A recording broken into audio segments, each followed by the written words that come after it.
అధ్యాయము 1వ వచనం నుంచి 11వ వచనం వరకు ఉన్న వాక్య భాగం ఒకసారి మనం ఆలోచన చేసినట్లయితే మనందరికి బాగా తెలుసు, యేసు ప్రభు శోధింపబడినట్లుగా కనబడుతుంది.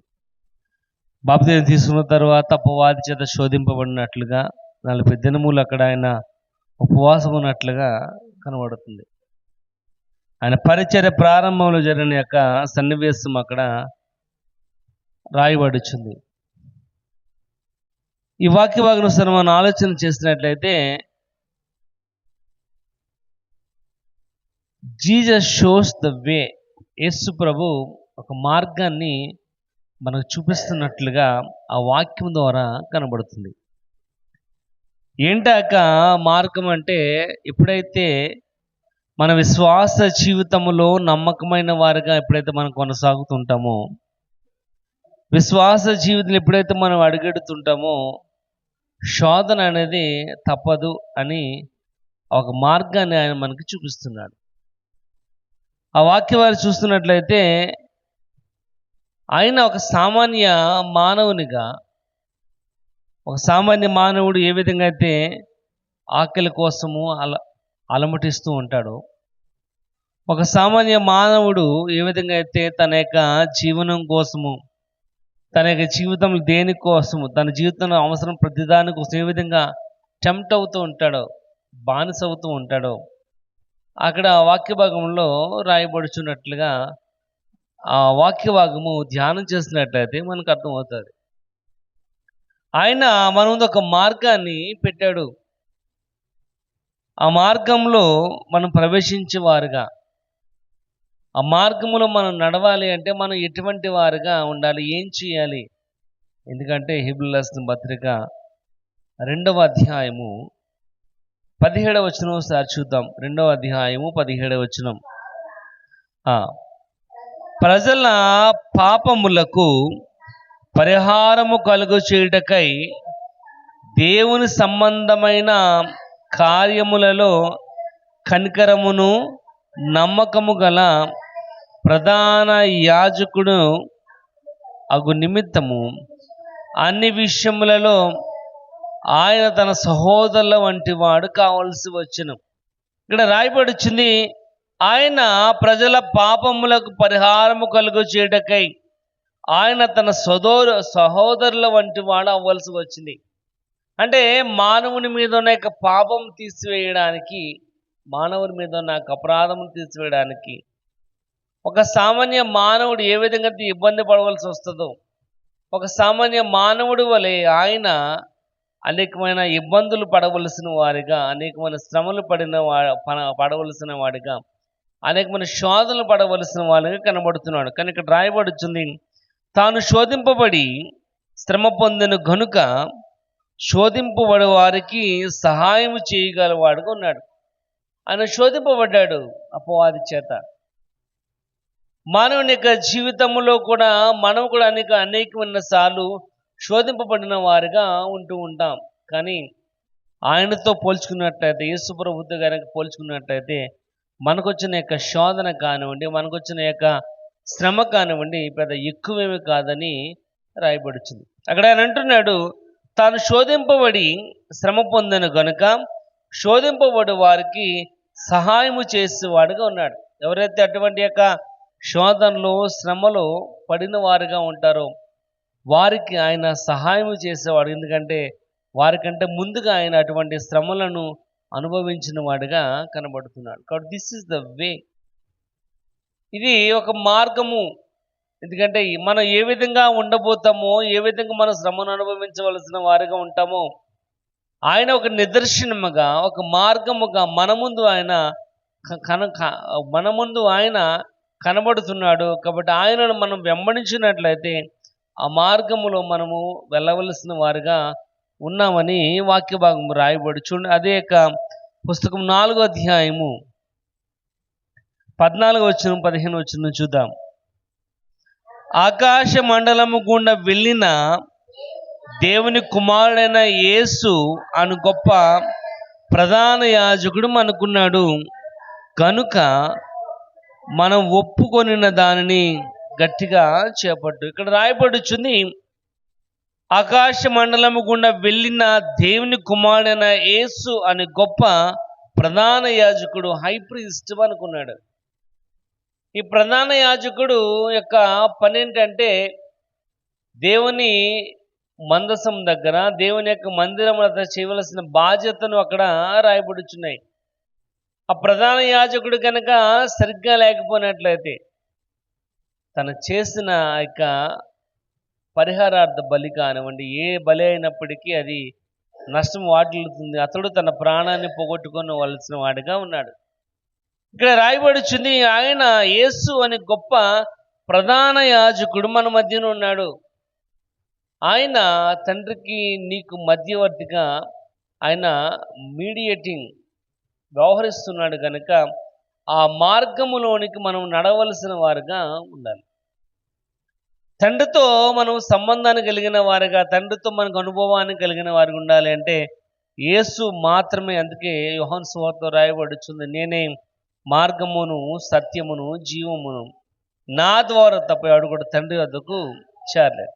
ఇక్కడ మన తండ్రిని చేరుకోవాలి అంటే ఒకే ఒక మార్గము, అది యేసే మార్గము. ఇక్కడ మార్గములో మనం నడవాలి అంటే మనం ఏం చేయాలి అని ఆలోచన చేసినట్లయితే మత్తయి సువార్త 7వ అధ్యాయము 14 వచనం ఒకసారి చూద్దాం. మత్తయి సువార్త 7వ అధ్యాయం 14 వచనం.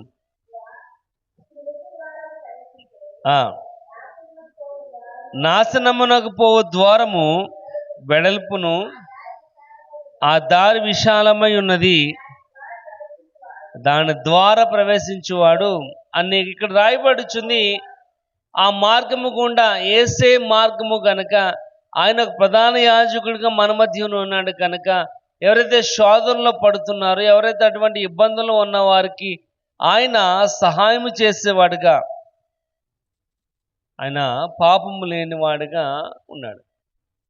పాపం అంటే తెలుసు కానీ పాపం చేయని వాడుగా ఆయన ఉన్నాడు కనుక ఆ మార్గములో మనం నడవాలి అంటే మొదట మనము ఆ మార్గం ఏంటో తెలుసుకోవాలి. యేసే మార్గము అని తెలుసు మనకి, యేసే సత్యం అని తెలుసు, యేసే జీవం అని తెలుసు. ఆ మార్గమైన యేసును మనం వెంబడించే వారు ఉండాలంటే అసలు ఆ మార్గం ఏంటో మొదట మనకు తెలియాలి. ఇక్కడ రాయబడుచుంది, ఆ మార్గం ఏంటంటే సంకుచితమైన మార్గం. ఆ మార్గము శోధనలు కలిగిన మార్గము, ఆ మార్గము ఇబ్బందులు కలిగిన మార్గము, ఆ మార్గములో రాళ్ళు ముళ్ళు తప్ప ప్రశాంతమైన వాతావరణం కలిగేటి మార్గం అంటేది కాదు. ఎందుకంటే దేవుణ్ణి మనం తండ్రిని మనం చేరుకోవాలి అంటే ఆ సంకుచితమైన మార్గంలో మనం వెళ్ళవలసిన వారుగా ఉండాలి. ఇక్కడ రాయబడుచుంది, మనము ప్రత్యేకముగా ఏర్పాటు చేయబడినట్లయితేనే ఆ మార్గము గురించి మనం తెలుసుకోగలం. ఎందుకంటే అదే మత్తయి సువార్త 10వ అధ్యాయము 35వ వచనం నుంచి మనం చదివినట్లయితే అర్థమవుతుంది. చదవండి మాటను. ఒక మనుషునికి వాడి తండ్రికిని, కుమార్తెకును, ఆమె తల్లికిని, కోడలికిని, ఆమె అత్తకును విరోధము పెట్టవచ్చుదని, ఒక మనుషుని ఇంటి వారే అతనికి శత్రువులగుదురు. చాలండి. ఇక్కడ రాయబడుచుంది, we have to be separated. మనము ఆ గుంపులో ఉండకుండా ప్రత్యేకమైన వారిగా ఉండాలి. గుంపుని విడిచిపెట్టాలి. ఏ గుంపు అంటే ఆ దేవుని కన్నా తల్లిదండ్రులను ప్రేమించే గుంపులో నుంచి. ఇక్కడ వాక్య భాగం రాయబడుచుంది, ఒక్కడు కనుక నాకు పాత్రుడు కావాలి అంటే వారు ఏం చేయాలంటే తన తండ్రిని, తన తల్లిని, తన కుటుంబీకుల్ని, తన బంధువులందరూ కూడా విడిచిపెట్టి నన్ను వెంబడిస్తే తప్ప వాడు నాకు పాత్రుడు కాడు. అంటే వారిని ప్రేమించమని కాదు, కానీ వారిని సెపరేట్ చేయమని మాత్రం కాదు. వారిని ప్రేమించాలి, కానీ మొదటి స్థానం మాత్రం దేవునికి మాత్రమే ఇవ్వాలి. అదే దేవుని యొక్క మార్గం.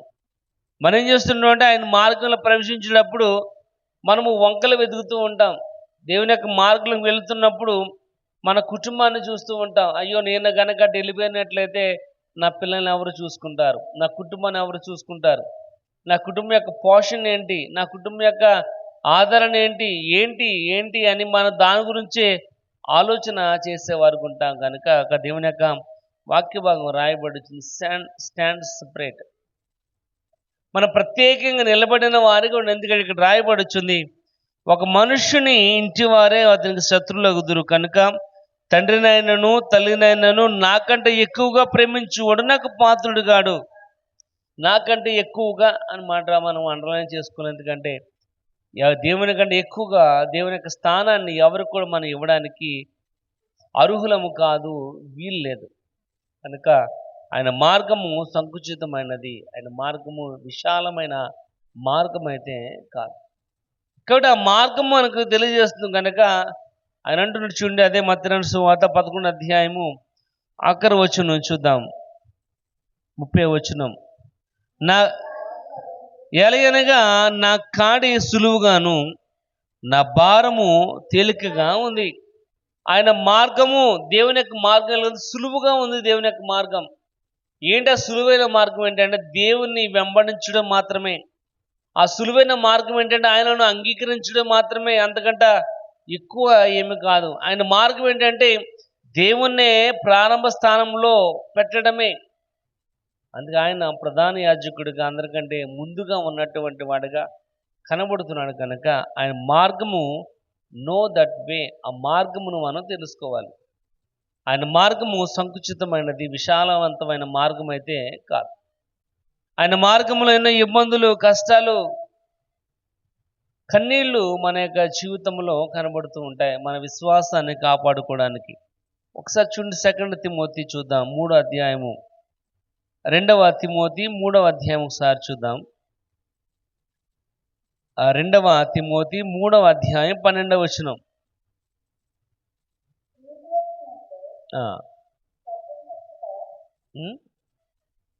3:12 2 తిమోతి చదవండి.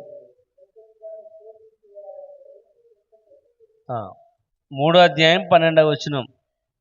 క్రీస్తు యేసునందు సద్భక్తితో బ్రతకనుద్దేశించు వారందరూ కూడా హింసింపబడుదురు. ఇక్కడ రాయబడుచుంది, క్రీస్తు యేసునందు భక్తులు ఎవరైతే బ్రతకాలనుకుంటారో బ్రతికిన వారందరూ కూడా హింస పొందుదురు అని రాయబడుచుంది. ఎవరైతే యేసు ప్రభులో, ఆ మార్గం ఏంటంటే హింస పొందే మార్గం. అందుకే మాది యోహాను సువార్త అంటున్నాడు, వారు నిన్ను బాధ పెడుతూ వారు అనుకుంటారంట మేము దేవుని పని చేస్తున్నాం అనుకుంటారంట.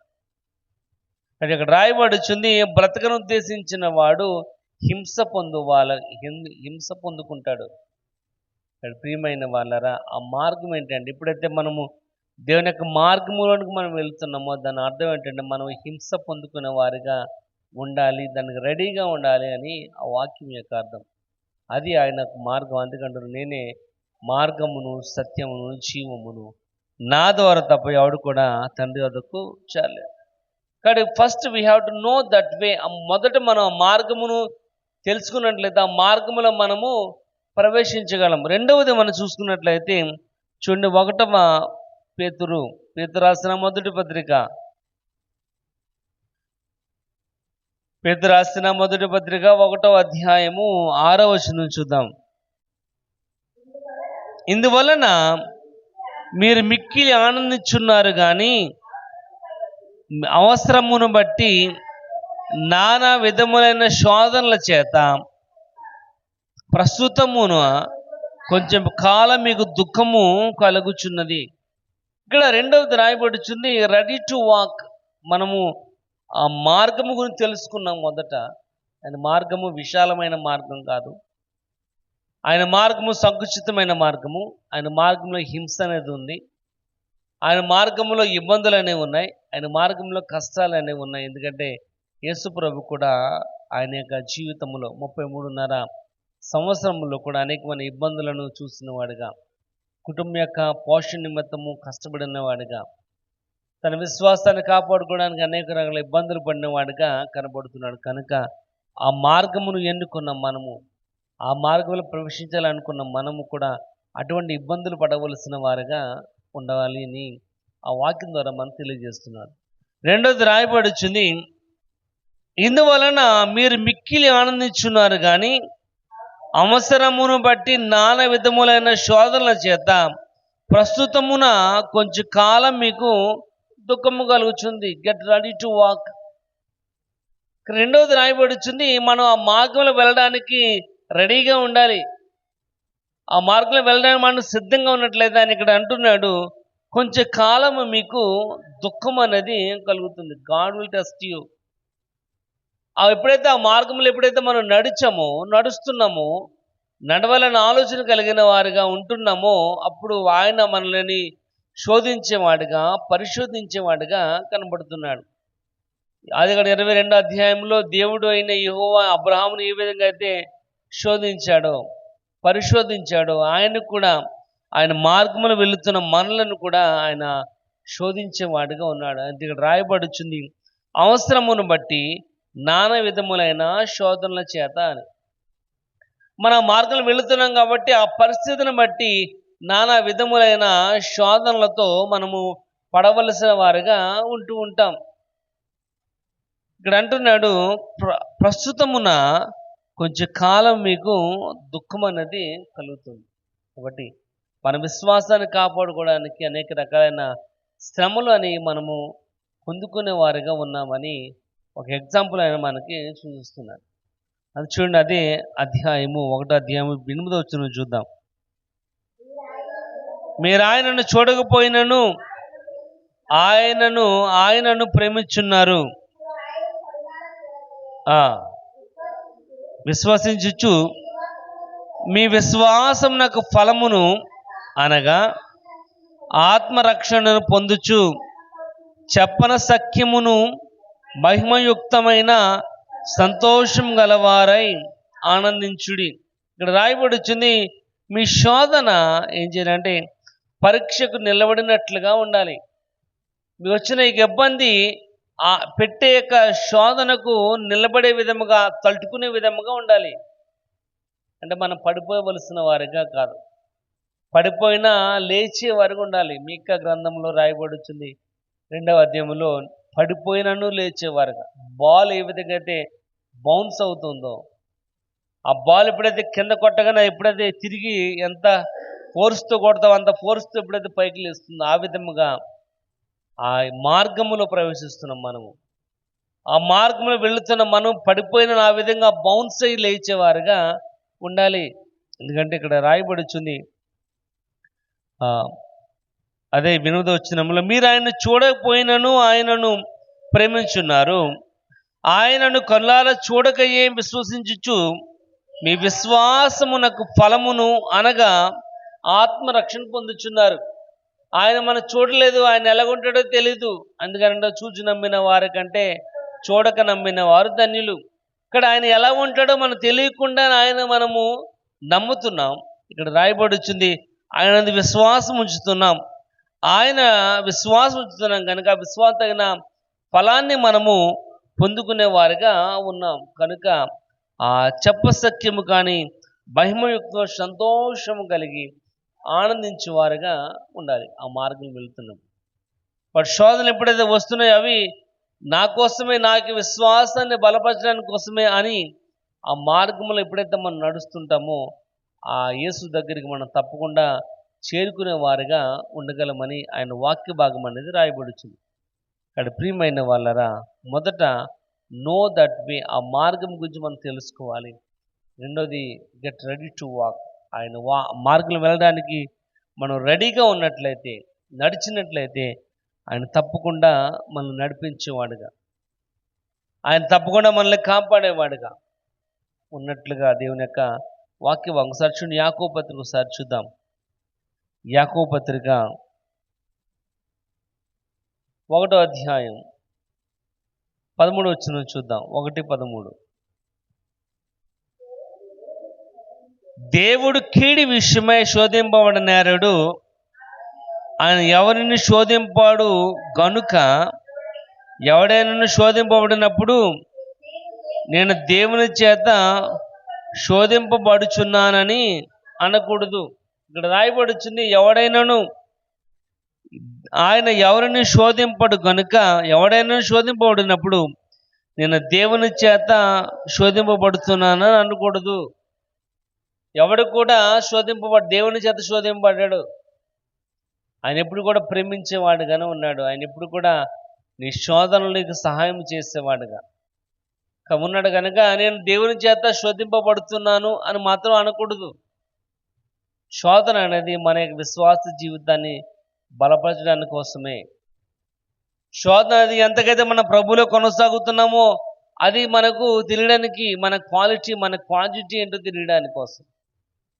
చూడండి, ఏదైనా కూరగాయల కొంటకి వెళ్ళామనుకోండి, పుచ్చట్టిన వంకాయలు అవి బాలేని పాడైపోయి మనం ఎప్పుడు కూడా కొనుక్కోం. ఒక రూపాయి ఎక్కువైనా కానీ మంచి వాటిని మనం సెలెక్ట్ చేసుకుంటూ ఉంటాం. అలాగే ఆయన కూడా అంటున్నాడు, మనం కూడా అటువంటి శ్రేష్టమైన వారిగా ఉండాలి అని ఆయన యొక్క ఉద్దేశం. ఎంత విషయం, మన తినేహారం విషయంలో ఎంత జాగ్రత్తగా అయితే పడుతుంటాం, ఆయన మన ఆత్మల యొక్క రక్షణ విషయంలో కూడా ఆయన అంతే జాగ్రత్త కలిగిన వాడిగా ఉన్నాడు. కనుక ఇక్కడ రాయబడుచున్న మాట ఏంటంటే, మన యొక్క శోధన చేత మనం పరీక్షకు నిలబడిన వారిగా ఉండాలి. అది ఇక్కడ రాయబడుచుంది, రెడీ టు వాక్. ఆయన మార్గంలో వెళ్ళడానికి మనము సిద్ధంగా ఉండాలి. ఆయన మార్గము సంతోషకరమైన మార్గం అయితే కాదు. ఆయన మార్గము ఆనందకరమైన మార్గం అయితే కాదు. ఆయన మార్గంలో ఏ రకమైన ఇబ్బంది ఉండదు, శోధన ఉండదు అనడానికి నో గ్యారంటీ. ఎందుకంటే ఆయన మార్గంలో అనేక రకాలైన ఇబ్బందులు, కష్టాలు, మన విశ్వాసానికి పోలంటున్నాడు, నా విశ్వాసాన్ని నేను కాపాడుకున్నాను అని, నా పరుగును నేను కడముట్టించింది అంటున్నాడు. అంటే ఆఖరి వరకు కూడా మన విశ్వాసాన్ని మనము కాపాడుకోలేదు. ఎందుకంటే అది పడిపోయాక విశ్వాసము, జారిపోయాక విశ్వాసము. ఇక్కడ ప్రియమైన వాళ్ళ ఎప్పుడైతే మనము మన విశ్వాసాన్ని కాపాడుకున్నామో ఆ మార్గంలో మనం తప్పకుండా ప్రవేశించగలమని వాక్యభాగం రాయబడచ్చు. ఎప్పుడైతే ఆ మార్గము తెలుసుకుని ఎప్పుడైతే ఆ మార్గంలో మనము నడుస్తున్నామో దెన్ మనం చూద్దాం మన డెస్టినీ ఏ విధంగా ఉంటుందో చూద్దాం. చూడండి, లూకాసు సువార్త 16వ అధ్యాయము, లూకాసు సువార్త 16వ అధ్యాయము 23వ వచనం చూద్దాం. లూకా 16:23. అప్పుడు అతడు పాతాళములో బాధపడుచు కనులెత్తి దూరము నుండి అబ్రహాము అతని రొమ్ముకున్న ఆనును కొనిన లాజరును చూచి, తండ్రివైన అబ్రహామా, నా యందు కనికరపడి తన వేలి కొనను నీళ్లలో ముంచి నా నాలుకను చలార్చుటకు లాజరును పంపుము. ఇక్కడ రాయబడి ఎప్పుడైతే ఆ మార్గం గురించి తెలుసుకుని, ఎందుకంటే యేసు మార్గం అనేది సంతోషకరమైన ఇబ్బంది లేనటువంటి మార్గం అయితే కాదు, అది ఇబ్బంది కలుగజేసే మార్గం. ఎందుకంటే మన విశ్వాసాన్ని టెస్ట్ చేసుకోవాలి కనుక అంటే శోధన పరీక్షకు నిలబడినట్లుగా ఉండాలి. మనకు వచ్చిన శోధన రాయబోచిన ఎగ్జామ్కి మనం స్టాండర్డ్గా ఉండాలి. అందుకే ఇక్కడ రాయబడుతుంది, ఎప్పుడైతే మనం ఆ మార్గము గురించి తెలుసుకుని ఆ మార్గంలో ఎప్పుడైతే మనం ప్రవేశిస్తూ ఉంటామో then our destiny will reach. అప్పుడే మన గమ్యాన్ని మనం చేరుకోగలం. హెబ్రీయుల పత్రిక 12వ అధ్యాయంలో రాయబడింది, విశ్వాసం కర్తవ్యం దాన్ని కొనసాగించేవాడనైనా యేసు వైపు చూచుచు మీ ముందు ఉన్న పందెములు మీరు ఓపికతో పరిగెట్టినట్లయితే తప్పకుండా గమ్యాన్ని మీరు చేరుకుంటారు. కానీ ఇక్కడ రాయబడుచుంది మన డెస్టినీ ఏంటంటే అబ్రహాము రొమ్మున ఆనుకున్నట్లుగా రాయబడుచుంది. ఇక్కడ అంటున్నాడు, ధనవంతుడు చనిపోయాడు, లాజరు చనిపోయాడు, ఇద్దరు సమాధి చేయబడ్డారు. ధనవంతుడు ఏ విధంగా సమాధి చేయబడ్డాడో లాజరు కూడా ఆ విధంగానే సమాధి చేయబడ్డాడు. కానీ సమాధి చేయబడిన తరువాత రాయబడుచున్న మాట ఇక్కడ కనబడుతుంది, ఆ ధనవంతుడు ఏమయ్యాడంటే ఆ పాతాళములోనికి వెళ్ళిపోయాడు, లాజరు మాత్రము అబ్రహాము రొమ్మున ఆనుకున్నట్లుగా కనబడుతుంది. That is our destiny. అది మన గమ్యస్థానం. కాబట్టి మనం కూడా అక్కడ ఉండేవారికి ఉండాలి అంటే ఆయన మార్గం గురించి మనం పరిపూర్ణంగా తెలుసుకోవాలి. మనం కొందరు అనుకుంటూ ఉంటారు, యేసుప్రభువుని వెంబడించినట్లయితే ఏ శోధన ఇబ్బంది అనేది రాదు అని. కానీ దేవుని యొక్క వాక్య భాగం రాయబడుచుంది, శోధన ఆయన మార్గంలోనే ఉంది, శోధన ఆయనను వెంబడిస్తేనే ఉంది. కాబట్టి శోధనలు జయించువాడే దేవుణ్ణి చేరుకోగలడు. కాబట్టి మన విశ్వాసం ఏంటంటే ఆ శోధనలు జయించడమే మన యొక్క విశ్వాసం. ప్రియమైన వాళ్ళరా, ఇక్కడ రాయబడుచుంది, ఆ యొక్క నరకములో ఆ పాతాళములో ఉన్న ఆ యొక్క ధనవంతుడు అబ్రహాము రొమ్మును అనుకున్న లాజరుని చూస్తున్నాడు. అది మన యొక్క పొజిషన్, అది మన యొక్క ఉండవలసిన యొక్క స్థానము. కనుక ప్రియమైన వాళ్ళరా, ఈ సంకుచితమైన మార్గంలో ఎప్పుడైతే మనం ప్రవేశించామో తప్పకుండా మన గమ్యానికి మనము చేరుకోగలమని దేవుని యొక్క వాక్య భాగం రాయబడుతుంది. చూడండి, 2వ తిమోతి రాసిన పత్రిక 2వ అధ్యాయము 5వ వచనం చూద్దాం. సెకండ్ తిమోతి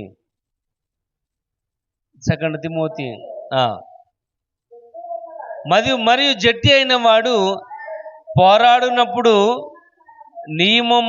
నియమక్రమముగా పోరాడుకుంటే, ఇక్కడ రాయబడుచుంది, జట్టి అయిన వాడు పోరాడినప్పుడు నియమం ప్రకారము పోరాడుకుంటే వానికి కిరీటము దొరకదు.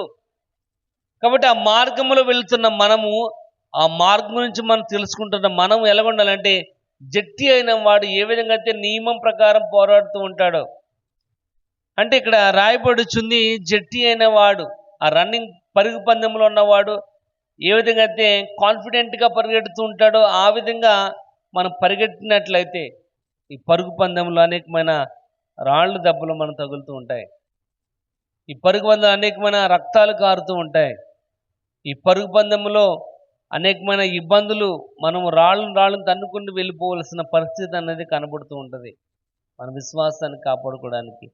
కానీ ఎన్ని శోధనలు వచ్చినా, ఇబ్బందులు వచ్చినా, రక్తాలు గారిపోయినా, శరీరం అలసిపోయినా మన గమ్యం మాత్రము స్థిరం. అది దేవుని దగ్గర కన్ఫామ్గా ఉంది.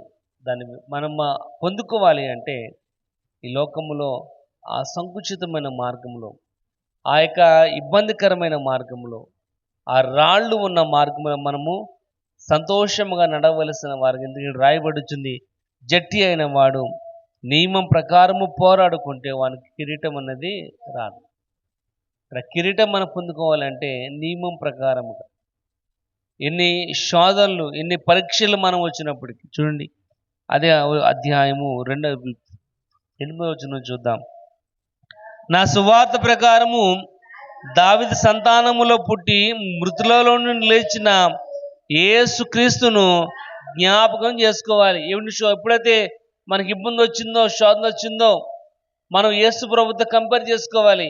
కంపేర్ చేసుకుంటే మనకు వచ్చిన యొక్క ఇబ్బంది చాలా చిన్నగా అనేది కనబడుతుంది. ఎందుకంటే ఆయనతో పోల్చుకుంటే చాలా చిన్నది మనకు వచ్చిన యొక్క శోధన. ఆయనతో పోల్చుకుంటే మనకు వచ్చిన ఇబ్బంది చాలా చిన్నది. ఎందుకంటున్నాడు, లోకమును జయించిన విజయం మన యొక్క విశ్వాసమే. లోకమును జయించాలి అంటే విశ్వాసం అనేది అవసరం. ప్రియమైన వాళ్ళరా, దేవుని యొక్క వాక్య భాగము రాయబడుచుంది, యేసు ప్రభుని మనం జ్ఞాపకము చేసుకోవాలి. ఎందుకంటే ఆయన మార్గంలో మనం వెళ్తున్నాం కనుక, ఆయన మార్గంలో మనం ప్రవేశించాం కనుక, ఆయన మార్గం నుంచి మనము తెలుసుకున్నాం కనుక ఆయనే మనకి సహాయం చేసేవాడుగా కనబడుతున్నాడు. ఆయనే మనల్ని నడిపించేవాడుగా కనబడుతున్నాడు. కాబట్టి ప్రియమైన వాళ్ళరా, దేవుని యొక్క వాక్య భాగము రాయబడుచుంది, నేనే మార్గమును అని. ఆ మార్గము మనకు తెలుసు. ఆ మార్గము సంకుచితమైన మార్గము. ఆ మార్గము విశాలవంతమైన మార్గం అయితే కాదు. ఆయన మార్గములో పోయేవారు కొందరే. ఆ మార్గమే వెళుతున్నాం మనము, ఆ మార్గం నడుస్తున్నాం మనము. దేవుని యొక్క వాక్య భాగము రాయబడి, ఎన్ని శోధనలు వచ్చినా, ఎన్ని ఇబ్బందులు వచ్చినా, మనము నియమం ప్రకారం కనుక పోరాడకపోయినట్లయితే, నియమం ప్రకారంగా వెళ్ళకపోయినట్లయితే, ఆ రూల్స్ అండ్ రెగ్యులేషన్స్ మనం సరిగ్గా పాటించకపోయినట్లయితే ఆ గమ్యానికి మనం చేరుకోలేం. కానీ ఆయన ఆ గమ్యం చేరు ఉండి ఆయన మనలను ఆహ్వానించేవాడుగా ఉన్నాడు. ఎవరైతే ఆ శోధనలో, ఇబ్బందులు జయించి ముందుకు వచ్చేవారుగా. ఎందుకంటే ధనవంతుడు లాజరు విషయంలో మనకు బాగా తెలుసు. లాజరు తన విశ్వాసాన్ని కాపాడుకోవడానికి అనేకమైన ఇబ్బందులు పడి ఉండవచ్చు, అనేకమైన శోధనలు చూసి ఉండవచ్చు, అనేక సార్లు ఆహారం లేని స్థితిని చూసి ఉండొచ్చు, అనేక సార్లు సరైన బట్టలు లేని స్థితిని చూడవచ్చు. కానీ ఎన్నైనప్పటికీ తన విశ్వాసాన్ని కాపాడుకున్నాడు కనుక అబ్రహాము రొమ్మున ఆనుకున్నవాడుగా కనబడుతున్నాడు. అది మన యొక్క గమ్యస్థానం. కానీ ప్రియమైన వాళ్ళరా, యేసు అనే యొక్క మార్గంలో మనం వెళ్తున్నాం. మన యొక్క జీవితంలో ఏమొచ్చినప్పటికీ, ఎందుకంటే చూడండి, ఒక మాట చూద్దాం. హెబ్రీయులకు రాసిన పత్రిక ఒకసారి చూద్దాం. హెబ్రీయులకు రాసిన పత్రిక 2వ అధ్యాయం 9వ వచనం చూద్దాం. హెబ్రీ 2వ అధ్యాయం 9వ వచనం. దేవుని కృప వలన ఆయన ప్రతి మనుష్యుని కొరకు మరణము అనుభవించినట్లు. చాలండి, ఇక్కడ రాయబడి వచ్చింది ఏంటంటే, దేవుని కృప వలన ఆయన ప్రతి మనుషుని కొరకు మరణమును అనుభవించినట్లు ఆయన ప్రతి వాని కొరకు తన యొక్క ప్రాణాన్ని పెట్టిన వాడిగా కనబడుతున్నాడు. ప్రతి వాని కొరకు ఆయన మరణమును అనుభవించినట్లుగా కనబడుతున్నాడు. ఆ కింద మాట రాయబడుతుంది, దూతల కంటే కొంచెం తక్కువ వాడిగా చేయబడిన యేసు మరణము పొందినందున మహిమ ప్రభావములతో కిరీటము ధరించిన వానిగా ఆయనను మనం చూస్తున్నాం. దేవదూతల కంటే తక్కువ వాడిగా చేయబడిన మరణము పొందినందున తన మహిమ ప్రభావము కిరీటము పొందిన వానిగా మనం ఆయనను చూడగలుగుతున్నాం. ఆ చూస్తున్న ఆ యొక్క మహిమ ప్రభావంతో ఉన్న ఆయనను మనము చేరుకోవాలి అంటే ఆ మార్గం కఠినమైనదని మనం తెలుసుకోవాలి. ఆ మార్గంలో ఇబ్బందులు ఉంటాయని మనం తెలుసుకోవాలి. ఆ మార్గం నడవడానికి మనం రెడీగా ఉండాలి. ఎన్ని ఇబ్బందులు వచ్చినా, కష్టం వచ్చినా మన విశ్వాసాన్ని మనము కాపాడుకునే వారిగా ఉన్నట్లయితే తప్పకుండా ఆ మార్గములోనికి మనం వెళ్ళగలము. ఆ మార్గము నిత్యమైనది, ఆ మార్గము సత్యమైనది, ఆ మార్గము ఎన్నటికి మారనిదిగా దేవుని యొక్క వాక్య భాగం తెలియజేస్తుంది. యోహాను సువార్త 17:17 రాయబడుచుంది, నీ వాక్యమే సత్యము. ఆ సత్యమైన వాక్యమును అనుసరిస్తున్నాం మనము. ఆ సత్యమైన వాక్యమును వెళుతున్నాం మనము ఆ యొక్క ఆయనను చేరుకోవాలి అంటే యేసు ఒక్కడే మార్గము అని రాయబడు. యేసు ఒక్కడే దానికి కారణమైన వాడిగా రాయబడుచుంది. ప్రియమైన వాళ్ళరా, అటు కృపను దేవుడు మనకు అనుగ్రహించి ఆ మార్గం ప్రవేశించడానికి ఆయన సహాయం చేయనుగాక. ఆమేన్.